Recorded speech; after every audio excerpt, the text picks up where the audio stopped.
Bismillahirrahmanirrahim. Assalamualaikum warahmatullahi wabarakatuh. Jumpa lagi dengan saya, Yono SPD, guru PJOK SDN Negeri 57 Kandung. Pada kesempatan pagi hari ini, kami akan membawakan materi tentang pendidikan jasmani, olahraga, dan kesehatan, terkhusus pada materi lompat jauh.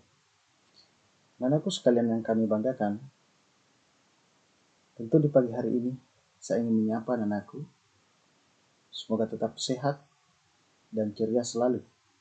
Walaupun kita belajar secara virtual, tidak secara langsung, namun rasa kemauan anak-anakku dan rasa kedisiplinannya sehingga bisa menerapkan pembelajaran ini sedemikian rupa, dikemas sedemikian rupa, semoga anakku bisa menerapkan walaupun belajar dari rumah. Anakku yang kami banggakan dan senantiasa kami rindukan, di kesempatan pagi ini Bapak Guru akan membahas tentang lompat jauh, di mana pada materi sebelumnya kita telah belajar tentang variasi dalam melaksanakan lompat jauh. Kemarin kita belajar tentang variasi jalan, lari, lompat, dan lempar.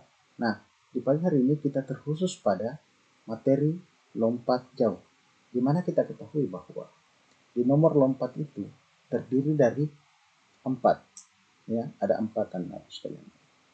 Yang pertama adalah lompat jauh, yang kedua adalah lompat tinggi, dan yang ketiga adalah lompat jangkit, empat adalah lompat tinggi galah. Anakku sekalian yang kami banggakan dan senantiasa kami rindukan, adalah hal-hal yang harus kita perhatikan dalam melakukan lompat jauh. Jadi ada 4 tahap yang harus kita lalui dalam melaksanakan lompat jauh. Tahap pertama adalah awalan, tahap kedua adalah tolakan, tahap ketiga adalah saat melayang, dan tahap keempat adalah saat mendarat. Di awalan kita berlari dari pelan ke cepat. Di saat menolak, kita menolak menggunakan kaki terkuat.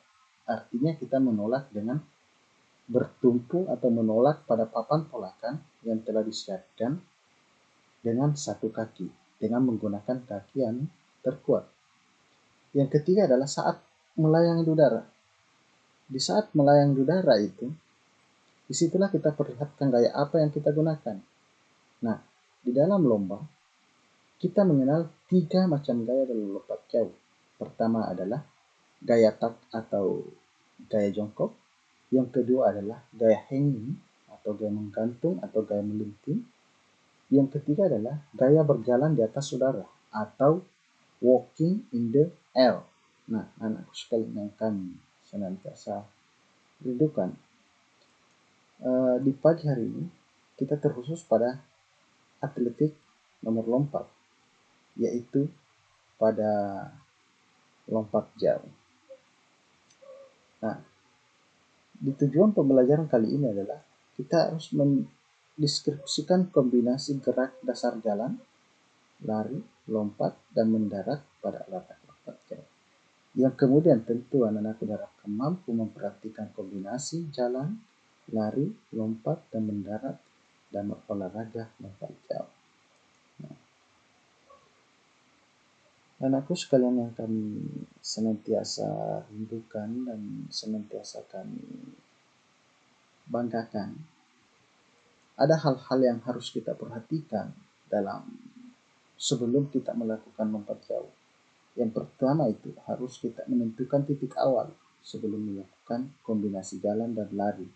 Yang kedua adalah memperhatikan kombinasi langkah, jalan, dan berlari sebagai awalan.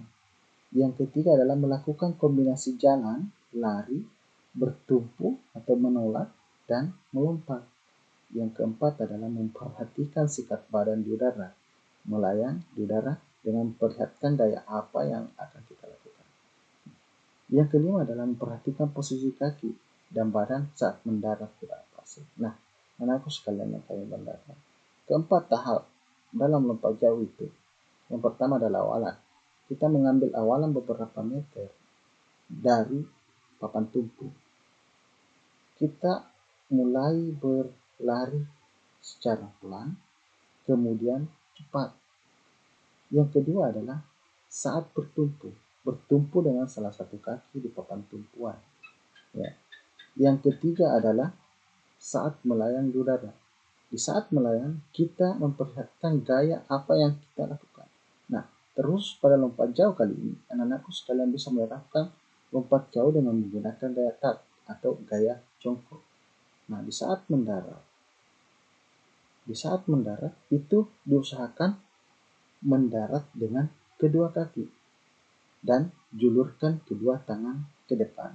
Nah, seperti pada video berikut ini, ya, dan aku bisa memperhatikan video berikut ini, video animasi yang kami telah buat. Lihat, dia berjalan, ya, perhatikan anakku berjalan dengan pelan, berlari, kemudian bertolak dan mendarat dengan baik. Nah, tugasnya anakku sekalian yang kami senantiasa rindukan, semoga anakku bisa menulis di bukunya nomor 1 ini, ya, tugas. Jadi ingat tugas di nomor 1, mampu menjelaskan beberapa kombinasi gerak dasar pada lompat jauh. Artinya semua tahapan yang dilalui dalam lompat jauh itu dijelaskan, mulai dari tahapan awalan, tahapan tolakan, tahapan saat melayang, dan tahapan saat mendarat. Yang kedua adalah melakukan latihan lompat jauh. Jadi melompat pada tempat yang aman, ya, seperti di halaman rumah, membuat satu tempat untuk melompat, bukan berarti membuat tempat itu lompat jauh, bukan, ya.